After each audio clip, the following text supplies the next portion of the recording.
S'il vous plaît, je n'avais à cœur que les intérêts de notre grande nation. Tu vas apprendre ce qu'est le respect. Et la souffrance sera ton professeur.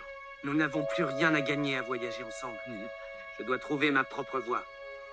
Toi, tu es comme ma sœur. Mon père dit toujours qu'elle est née chanceuse et que moi, j'ai eu la chance de naître.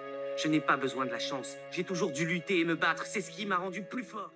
Aujourd'hui, nous allons parler de la psychologie de Zuko. L'histoire de Zuko est celle d'un jeune homme qui doit réussir à dépasser son passé, à le surmonter et à transformer son histoire afin de devenir qui il est vraiment. Il doit récupérer toutes les pièces de lui-même, il doit découvrir qui il est vraiment, se réinventer une identité, et cela tout en surpassant les traumas de son enfance. Il doit reconnaître les mensonges avec lesquels il a été éduqué et se reconstruire. Pour cela, nous allons commencer par sa quête de l'honneur et découvrir ce qu'il ressent et pourquoi. Au début de la série, Zuko justifie tout ce qu'il fait comme étant un moyen de récupérer son honneur. Zuko va répéter et justifier tout ce qu'il fait comme étant un moyen de récupérer son honneur. Pour lui, sa seule destination, sa seule rédemption, c'est capturer l'Avatar. Je veux noter ici que Ozai, en bannissant son fils Zuko, va lui demander de capturer l'Avatar, un être qui malheureusement depuis 100 ans n'est pas apparu. Il est presque relégué au rang de légende à ce stade-là, et pourtant Zuko va se lancer dans cette quête, persuadé de pouvoir le retrouver, s'accrochant à l'illusion que l'Avatar doit bien être quelque part. Ozai va l'envoyer faire cette quête en sachant pertinemment, ou en croyant certainement qu'il n'allait jamais le retrouver de toute sa vie, et gâcher sa vie dans une quête inutile. Dans cette quête, Zuko va être accompagné de son oncle Hiro, la seule personne qui sera vraiment là pour lui tout au cours de sa vie, et que pourtant Zuko trahira pour récupérer son honneur. Et en vérité, cet honneur qu'il recherche n'est qu'une conception sociale et culturelle inventée par Ozai pour justifier sa cruauté. La soi-disant honte et le déshonneur qu'a infligé son fils en faisant part de valeurs qui sont pourtant bonnes et correctes, est ce qui va servir de justification à Ozai pour abuser psychologiquement et physiquement son fils, exerçant et se servant ainsi de la honte. Zuko est tellement rongé par la honte qu'il ne réalise même pas qu'il est envahi par ce sentiment. Quand il apprendra à rediriger les éclairs et qu'il n'y arrivera pas, son oncle Hiro va tenter de lui apprendre que la fierté n'est pas le contraire de la honte, mais sa source. Et il expliquera à Zuko que l'humilité est le seul remède à la honte. La honte peut être largement comprise comme une déception intense des individus concernant leur propre insuffisance, qu'ils perçoivent comme étant en décalage par rapport à des normes importantes pour eux ou pour des personnes significatives à leurs yeux. Imaginez donc le moment où Ozai a brûlé le visage de son fils devait être important et capital dans son évolution personnelle. Et comment cela a pu transformer Zuko et son approche du monde. Zuko va donc s'excuser d'avoir proposé une alternative à un génocide de masse à son père et refuse de se battre contre lui. Mais pour Ozai, c'est un aveu de faiblesse. Zuko refuse de violemment détruire ses ennemis. Il refuse d'être un homme violent, manipulateur et abusif. Ces valeurs pourtant justes et bonnes qu'avait Zuko sont pour Ozai les caractéristiques d'un faible. J'imagine qu'Ozai désirait un descendant aussi atroce, violent et méchant que lui. À partir de là, les standards de Zuko changent et sa personnalité avec. Il va s'endurcir et s'obliger à mettre de côté toutes ces parties qui faisaient qui il était. Dans sa quête de l'Avatar, il se force à être plus dur, plus agressif, plus autoritaire. Et en faisant preuve d'égoïsme, il essaie certainement de se libérer de cette honte qui le ronge. Il crée ce qu'on peut appeler un faux soi. La honte se concentre sur le soi en tant que fondamentalement défaillant. Les victimes qui attribuent les mauvais traitements abusifs à des déficits ou à des failles dans leur caractère peuvent alors ressentir une impuissance et un désespoir encore plus grands, ce qui peut aggraver leur capacité à signaler les abus ou à demander de l'aide. Ce que veut dire cela, c'est que les victimes d'abus attribuent cette honte à des parties d'eux-mêmes, qui justifieraient le rejet et l'abus de ceux qui ont utilisé cette honte contre eux. Ozai a donc tourné quelqu'un qui était fondamentalement bon à avoir honte de ses valeurs, puisqu'elles ne correspondaient pas à ses standards personnels de gros connard égoïste. Ozai a été suffisamment habile pour faire croire à Zuko qu'être quelqu'un de bon était une honte. Alors que pourtant, face à la bonne personne, cela aurait été une qualité indéniable, et il aurait été certainement beaucoup aimé pour cela. Ozai convainc donc ainsi son fils Zuko de percevoir cette gentillesse profonde qu'il a en lui comme une faiblesse, intensifiant son incapacité à aller chercher de l'aide à l'extérieur, car pour lui, le comportement de son père est uniquement de sa faute. Il a été conditionné à blâmer cette part de lui-même, cette gentillesse, persuadé ainsi qu'il fait honte à son père. Il ne va pas blâmer Ozai pour lui avoir fait vivre des choses horribles, mais sa personne. Et ce conditionnement remonte bien avant le départ de Zuko quand il est banni, car lorsque Zuko était encore qu'un enfant, il voulait déjà le tuer pour avoir fait preuve de faiblesse. Depuis son enfance, Zuko avait tendance à protéger les animaux, à tenter de découvrir les frontières entre le bien et le mal et avait un profond sens de la justice. C'était un être qui était assez équilibré et bon par nature. Mais Ozai, rien qu'en remarquant chez Zuko des capacités de la maîtrise du feu plus faibles que chez celles de sa sœur Azula, il va le comparer à sa sœur et lui dire qu'Azula est née chanceuse, mais que lui a de la chance d'être né. Pendant ce temps, la mère de Zuko, elle essayait de lui inculquer d'autres valeurs que celles d'Ozai, qui sont d'ailleurs en totale contradiction. Elle essayait de lui faire gagner confiance en lui et en cette bonne partie de sa personne. Mais après qu'elle part pour que son fils soit épargné, Ozai va être le dernier repère qu'il va rester à Zuko. L'histoire va aussi montrer comment les enfants se développent dans un environnement abusif. Les victimes peuvent dissimuler les abus pour éviter de stigmatiser leur personne ou leur famille comme moralement corrompue. Pour protéger les autres d'un sentiment de honte indirecte lié à la révélation de l'abus, pour minimiser les attaques supplémentaires de la part des membres de la famille suite à cette révélation, ou en raison de leur sentiment d'incapacité à gérer la honte. Pouvant ainsi penser que les abus et ce qu'ils ont vécu étaient normaux, temporaires, ou alors justifiés. Les enfants qui sont physiquement maltraités par ceux censés les protéger attribuent fréquemment ces mauvais traitements au fait qu'ils sont méchants, qu'ils ont été de mauvais enfants, qu'ils auraient pu éviter la punition s'ils s'étaient bien comportés. Cela peut donner à l'enfant un sentiment de contrôle sur l'abus et agir comme un facteur protecteur. Il faut aussi noter que ces abus sont cycliques, les choses peuvent s'apaiser et même bien se passer, puis soudain, ils se feront de nouveau abuser. Et c'est un cercle qui tourne, ainsi j'en parlerai plus tard, j'y reviendrai, dans les étapes du cercle de l'abus. Les enfants, à cause de cela, penseront évidemment qu'ils sont le facteur déclencheur et qu'ils ont fait quelque chose de mal pour mériter cette punition. Zuko, comme tous les enfants, pense d'abord que c'est bien lui le problème, car l'alternative sinon est de penser que son père est un connard sans cœur, un manipulateur horrible, qu'il ne l'aime même pas et que c'est un homme cruel, capricieux et abusif, et cela reviendrait à admettre que cet homme-là ne l'a jamais aimé. Donc il préfère penser que son père n'a agi ainsi seulement parce qu'il a été un mauvais enfant, qu'il a eu une mauvaise attitude et qu'il lui a fait honte. Pendant un moment, il préfère même blâmer Azula, sa propre sœur, pour ce qu'il vit.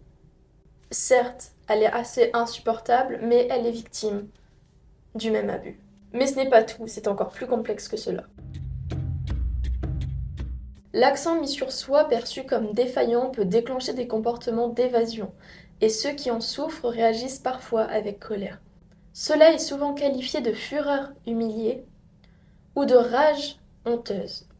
La rage venant de la honte ne reflète pas nécessairement, mais peut chez certains individus représenter des mécanismes d'autoprotection visant à éviter d'attribuer les défauts à des caractéristiques personnelles stables.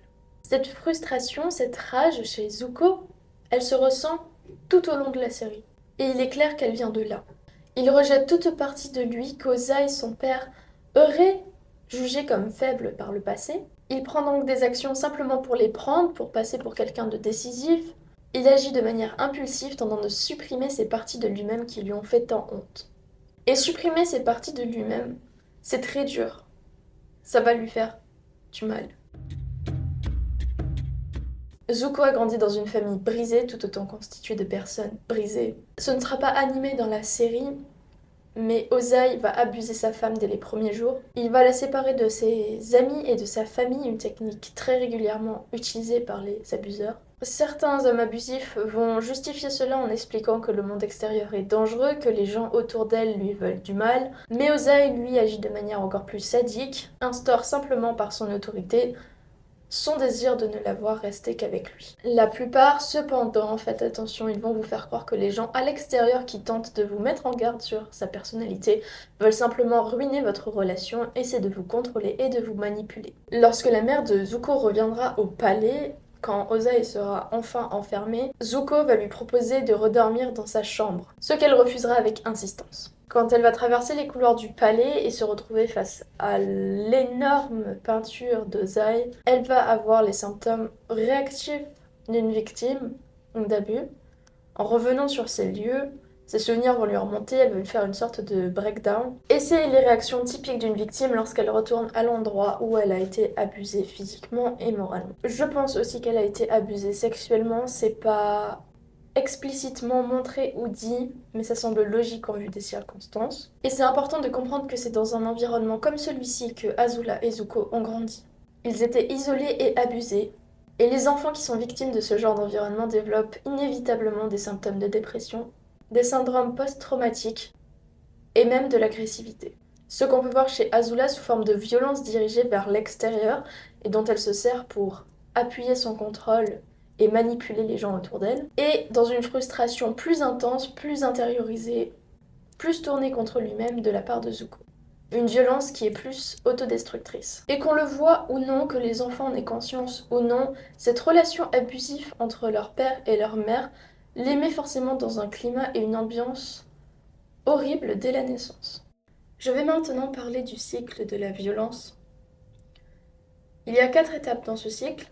La phase calme, la phase où la tension monte, la phase où la violence va exploser, la phase où la violence va devenir explosive, et évidemment l'une des meilleures phases, la phase de réconciliation. Pour vous expliquer un peu plus précisément ce qui se passe dans ces phases-là, on va dire que la phase calme, le père est devant la télé, il nous ignore en particulier, et il ne nous fait rien de spécial. On peut être tranquille, on peut être dans notre chambre, on peut jouer. Il ne se passe rien de très intéressant, il n'a pas l'air spécialement présent, mais au moins, il ne nous fait pas de mal. La deuxième phase, il va commencer à venir, on va sentir qu'il y a des choses qui l'ennuient, qui l'énervent, il va devenir nerveux, on va pouvoir le remarquer dans ses pas, dans son attitude, dans la façon dont il parle, dans la façon dont il nous regarde. On sait qu'on a sûrement fait quelque chose qui lui a déplu, mais on n'est pas encore tout à fait sûr de quoi. Il va par exemple commencer à nous engueuler pour des petites choses comme le fait de ne pas fermer la porte ou de la laisser ouverte. Il va être incohérent dans ce qu'il va nous demander de faire, ou il va commencer à nous dire des choses assez méchantes et illogiques, mais qui vont nous faire nous sentir mal, et on va très bien sentir qu'il est déçu. Ensuite, il y aura la phase d'abus, le pic, où on aura fait une chose précise qu'il ne fallait pas faire, par exemple ne pas mettre la table à temps, et on va se faire jeter dans les escaliers pour ça. Quelque chose par hasard qui puisse ressembler à ça, où on va se faire battre, on va se prendre des coups dans les côtes, on va se prendre une chaise sur la tête, on va se faire jeter des casseroles dessus, toutes sortes de choses assez horribles.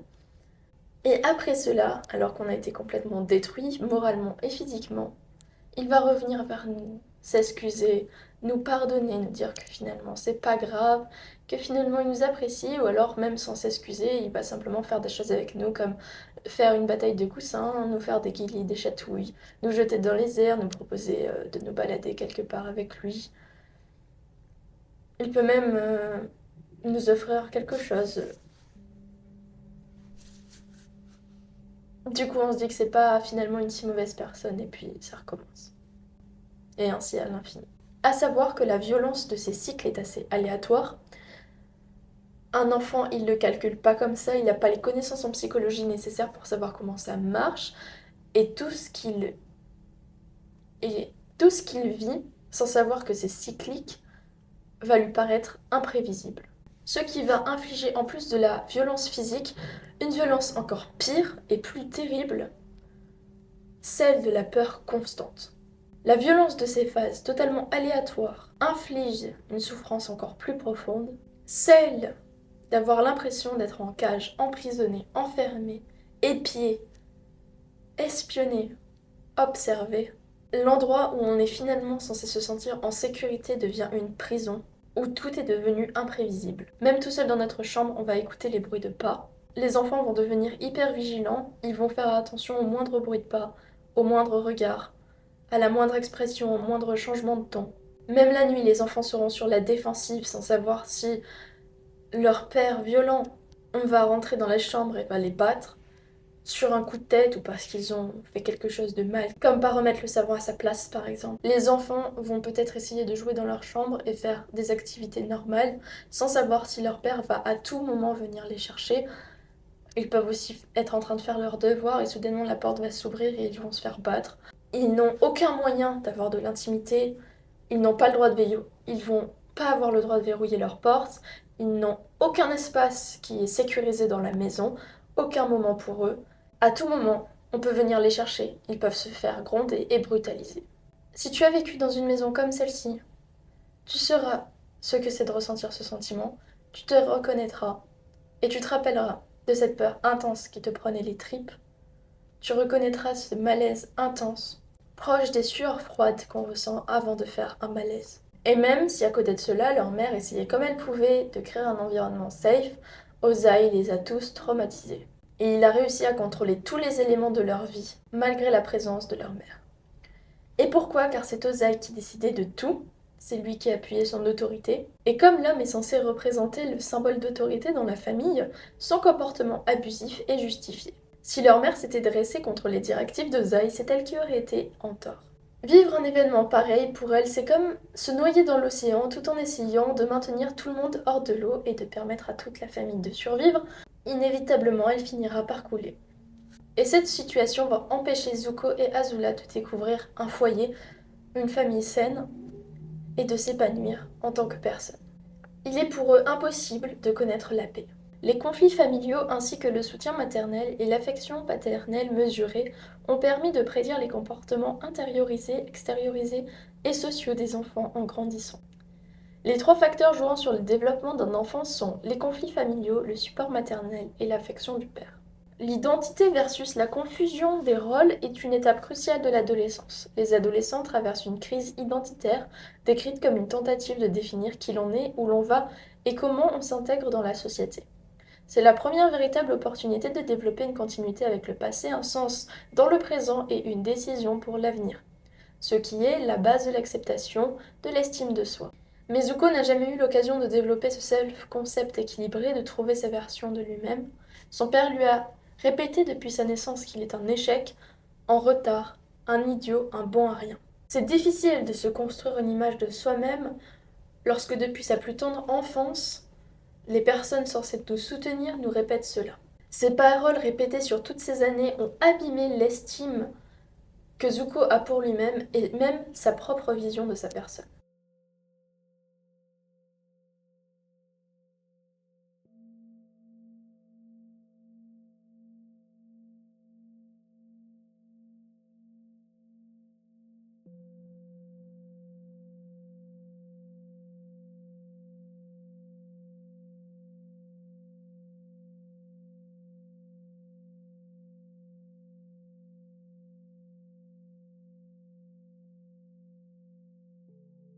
Les enfants peuvent avoir peur de se confier, peur de révéler ce qu'il se passe dans leur foyer ou d'accepter qu'ils sont réellement abusés, car la seule issue restante serait d'aller en famille d'accueil ou d'être placés dans des organismes spécialisés.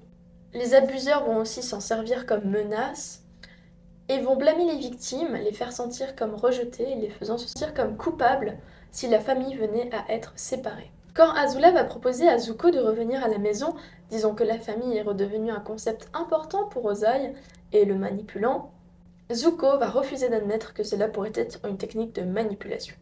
Quand Hiro va essayer de lui faire remarquer, Zuko va s'en prendre à lui et laisser exploser sa rage encore une fois vers la seule personne qui veut son bien. Zuko a sûrement peur, au fond, de se confronter au fait que la famille qu'il voulait et qu'il s'était imaginée n'a jamais existé. Zuko, on va souvent le voir raconter des moments où il explique être pas si malheureux que ça. Qu'il y avait peut-être même des moments où il leur semblait être heureux. Et Zuko, quand il est petit, il va se sentir comme un poids, notamment pour sa mère, et va se sentir responsable de voir détruit ce soi-disant bonheur qu'il lui semblait avoir dans cette famille. Zuko, depuis son enfance, il est confronté à toutes sortes de conflits familiaux. Il est privé de toute affection paternelle, et même s'il avait le soutien de la mère, ce peu d'amour qu'il a pu recevoir s'est éclipsé face à la violence d'Ozai. L'accord coparental va jouer un rôle crucial dans le développement déséquilibré d'Azula et Zuko. L'accord coparental, c'est la décision des deux parents d'éduquer leurs enfants de la même manière et avec les mêmes valeurs, afin de leur offrir une éducation qui soit uniforme et logique. Cependant, leurs deux parents sont en total désaccord sur tous les plans, ils leur inculquent des valeurs qui sont complètement contradictoires. Leur père va insister sur le fait que faire preuve d'empathie est une faiblesse, tandis que leur mère les encourage dans cette gentillesse, et fait preuve de douceur et de patience. Les pires maisons et familles que l'on peut retrouver pour le développement d'un enfant, c'est cette incohérence et cette dissonance entre les deux parents. Un matin, le père va dire quelque chose, le soir, la mère va dire son contraire, et ça peut être sur des toutes petites choses comme des grandes. Par exemple, le père va demander aux enfants de fermer la fenêtre, la mère va leur demander d'ouvrir la fenêtre, et ça peut être aussi sur des choses plus importantes, comme les valeurs intrinsèques à une personne, et qui va leur permettre de développer ou non leur identité. Dans un contexte pareil, les enfants ne peuvent pas penser clairement parce que tout est incohérent, et ils ont l'impression que tout ce qu'ils font est forcément mal d'un côté ou d'un autre. Et fondamentalement, ça devient donc pour un enfant extrêmement dur d'obtenir l'amour de ses deux parents parce qu'il est obligé de choisir entre l'un et l'autre. Et il devient donc incapable de développer un self-concept équilibré. Le self-concept, c'est le principe de créer son identité. Le fait de savoir qui l'on veut être, qui l'on veut devenir, et quelles sont les choses qu'on considère comme positives, inhérentes à notre personne. Qu'est-ce qui, dans notre identité, peut nous rendre fiers ? Azula développe un self-concept en s'inspirant de celui de son père, mais est donc inévitablement rejetée par sa mère, du moins c'est l'impression qu'elle en a, et Zuko, lui, était plus proche de sa mère. Malgré toutes les critiques qu'il a reçues, on peut voir que Zuko est talentueux. À 16 ans, il va battre en duel un amiral de la Nation du Feu. Mais pour Ozai, qu'importe que Zuko soit fort, du moment qu'il est moins fort que sa sœur, il sera renié. Les enfants vont donc grandir avec des sentiments contradictoires, des parents contradictoires et des valeurs contradictoires, leur faisant vivre un enfer psychologique. Et quand la mère de Zuko va partir, il n'aura plus de repères. Ozai aura ainsi toute la place pour infliger sa vision du monde et détruire Zuko psychologiquement.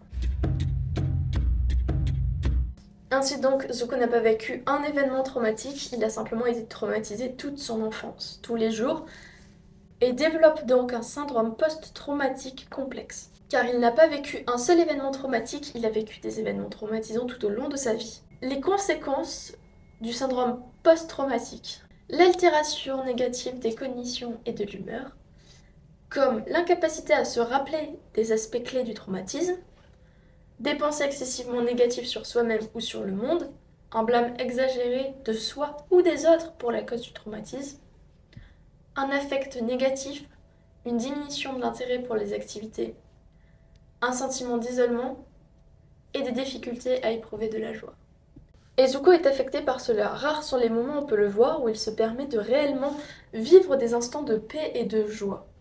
Les seuls moments où on perçoit Zuko se détendre, ils sont rares et fragiles. Les personnes victimes de syndrome post-traumatique vont souvent se refermer sur elles-mêmes, incapables d'exprimer leurs émotions. Ils peuvent même se couper de celles-ci et avoir un sentiment que tout est plat, vide. Ils vont perdre ce qui les faisait vibrer et même toutes leurs passions vont leur sembler fades. Ils vont avoir des difficultés à exprimer leurs émotions et ils peuvent alors vivre comme des simples fantômes. Ajouté à cela, il y a les symptômes d'intrusion. Souvenirs indésirables, cauchemars, flashbacks, détresse émotionnelle face au rappel du traumatisme ou réactivité physique après exposition à des déclencheurs traumatiques. Zuko en a subi aussi, et il médite sur son passé en essayant de réévaluer où sont ses erreurs dans ce qu'il a fait. Un autre symptôme du syndrome post-traumatique, c'est l'évitement, évitant tout stimuli relatif au trauma ressenti. En revenant sur l'île, Zuko est plongé dans ses souvenirs et réalise que malgré les bons moments, son enfance n'était véritablement qu'un enchaînement d'événements traumatiques. Et dans ce passage, Azula comprend ce que Zuko ressent, ils se reconnaissent leur traumatisme et vont ensemble faire un feu sur la plage. Les autres symptômes, ça va être les altérations de l'éveil et de la réactivité, irritabilité ou agressivité, comportement à risque ou destructeur, hypervigilance, réaction de sursaut exagérée, difficulté à se concentrer et difficulté à dormir. Le syndrome post-traumatique peut affecter la capacité des personnes à fonctionner dans la vie quotidienne et on verra des difficultés dans toutes ces tâches. Apprentissage et application des connaissances, tâches et exigences quotidiennes, Communication, mobilité, soins personnels, vie domestique, interaction et relations interpersonnelles, domaine de vie majeur, vie communautaire et civique. On peut voir tous ces symptômes dans le comportement de Zuko, qui va avoir du mal à accepter et à mettre en pratique les enseignements de son oncle Hiro. Il va aussi ne pas faire attention à sa santé, se mettre en danger régulièrement. Et son traumatisme le sabote dans toutes ses relations avec les personnes qui, elles, pourraient être saines pour lui. Son chemin vers la guérison va être long et harassant. Il va revenir en arrière, il va échouer, il va faire des va-et-vient entre qui il est et qui il voudrait être. Il se cherche, il n'est même pas sûr en fait de savoir qui il veut devenir, qui il est, qu'est-ce qu'il vaut et qu'est-ce qu'il veut faire. Mais il va y arriver. Les enfants recherchent auprès de leurs parents des retours évaluatifs, ce qui définit le cadre à travers lequel ils évaluent leurs propres réussites et échecs. Les enfants qui sont exposés de manière répétée à des interactions négatives et dégradantes avec leurs parents risquent de développer un sentiment de faible estime de soi et de juger leur propre performance à travers un prisme dur et négatif, semblable à celui de leurs parents. Les enfants ayant subi des abus physiques ont tendance à accorder une grande importance à de petits échecs et à se blâmer eux-mêmes pour ces échecs. Les répétitions dégradantes de son père empêchent Zuko d'évaluer proprement sa valeur et sa perception de lui-même, faussant ainsi son jugement. Et pour guérir, il faut désapprendre, oublier ces mots qu'on nous a dit, et se réévaluer en accord avec nous-mêmes et le monde. Il faut comprendre que ce qu'ils ont dit ou fait était mal, et que ce n'était pas nous le problème, qu'on méritait de l'amour, du support et de l'affection, et surtout du temps. Les études ont trouvé 2 étapes importantes dans le processus de guérison. Le premier est le support d'un être sécurisant, quelqu'un avec qui on peut avoir une relation structurée qui peut être pour nous comme un deuxième parent, une figure de confiance qui elle est saine et pas abusive, qui peut nous aider à dépasser les dires et les actions des autres parents et nous aider à définir une meilleure vision de nous-mêmes. Et le deuxième, c'est une séparation définitive de l'environnement dans lequel on a vécu le traumatisme. C'est pourquoi le bannissement de Zuko et Hiro vont jouer une étape cruciale dans sa possibilité de guérison.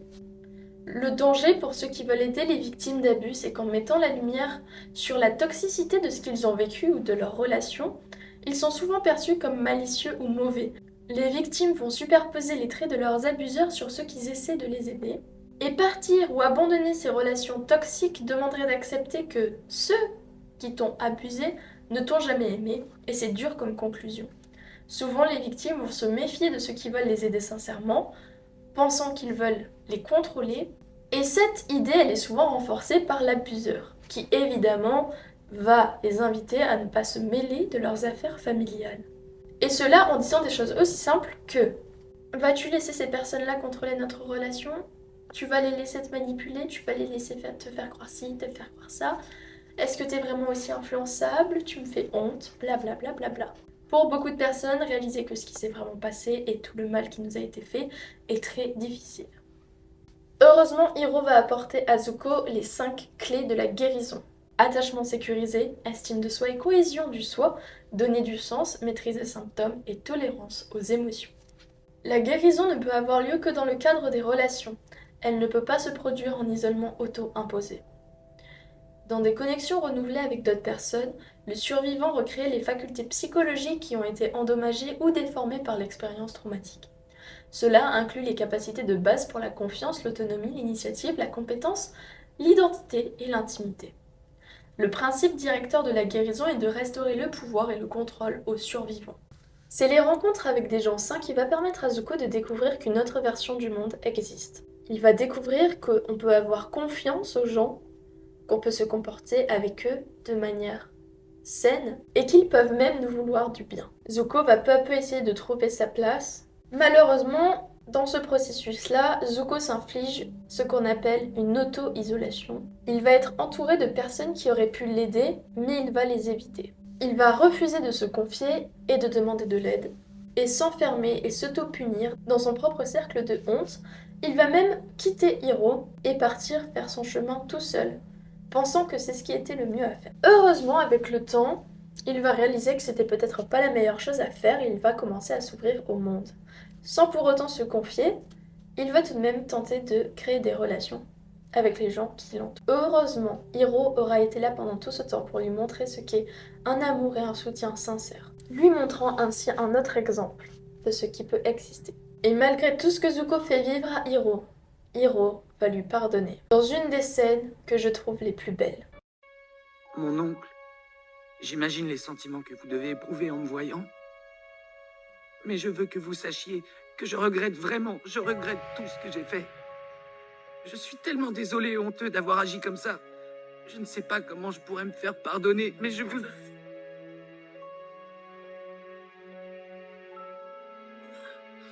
Comment pouvez-vous me pardonner si facilement? Je croyais que vous seriez furieux contre moi. Je n'ai jamais été en colère contre toi, détrompe-toi. J'étais triste parce que je craignais que tu t'égares en route et perdes ta voix. Ce qu'il y a d'aussi beau dans cette scène, c'est que Zuko ne connaissait pas le pardon. C'était un concept qu'on ne lui avait jamais inscrit. Hiro lui démontre un amour tendre et empathique, sincère, faisant preuve de patience et étant capable de pardon. Même après toutes ces évolutions, après toute l'amélioration par laquelle est passé Zuko, la vision du monde et sa vision et perception des relations étaient tellement détruites qu'il n'avait même pas imaginé qu'Hiro puisse lui pardonner. Même après tout ça, Zuko s'attendait à recevoir de la honte, de la colère, du blâme de la part de son oncle. Et cela aurait pu être justifié. Mais heureusement, Hiro est un homme sage, et à ce moment-là, ça représente pour moi le pic de la guérison. Lorsqu'une guérison est réussie, les comportements et impulsions autodestructeurs sont remplacés par des routines saines et bienveillantes envers soi-même. Les sentiments de culpabilité, de honte et d'auto-blâme sont abandonnés au profit d'un nouveau sens de la valeur personnelle ou d'un sens de la valeur retrouvée. La révision obsessive et autocritiquée est remplacée par une évaluation plus réaliste et saine, reflétant une vision plus positive de soi en tant que personne méritant des soins et capable de mener une existence autonome et épanouissante. Hiro va proposer à Zuko une autre perspective, il va l'aider à se remettre en question et à découvrir sa véritable personnalité, sa véritable identité derrière la carapace qu'il s'est construite pour se protéger. Le survivant attribue un nouveau sens au traumatisme, à soi-même et au monde dans lequel les événements traumatiques se produisent et se répètent. Certains individus, en rejetant le sentiment d'un soi endommagé, adopteront la croyance que la souffrance endurée a engendré une force et une compassion nouvelles, tandis que d'autres transformeront leur expérience en poursuite créative ou en action sociale déterminée, adoptant une mission de survivant, imprégnant leur vécu d'un sens à la fois affirmant la vie et l'affirmation de soi. À vous, mon père, vous qui m'avez banni juste parce que j'ai pris la parole. Vous, mon père, qui m'avez défié alors que je n'avais que 13 ans pour un Agni Kai. Comment pouvez-vous justifier un duel avec un enfant? C'était un geste cruel et totalement injuste. Alors tu n'as donc rien appris? Si, j'ai beaucoup appris, détrompez-vous. Et j'ai dû le faire par moi-même.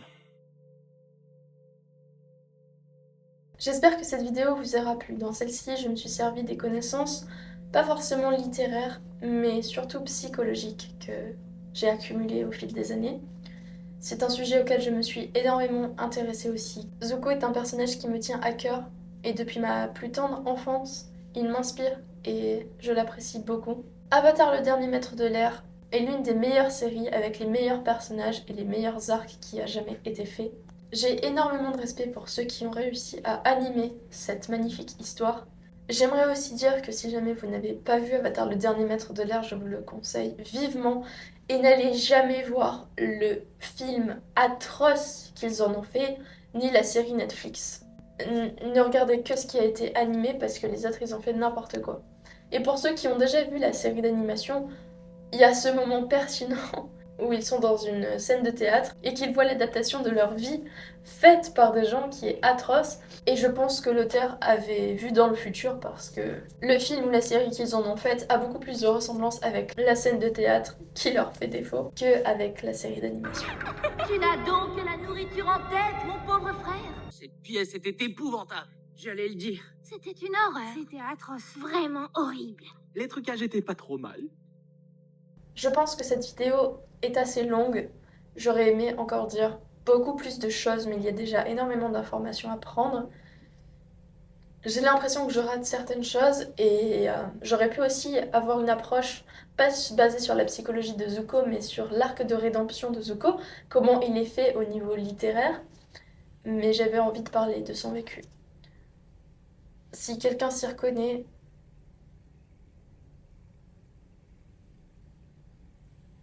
je vous souhaite d'avoir une fin aussi belle que celle de Zuko. Et une aussi belle évolution.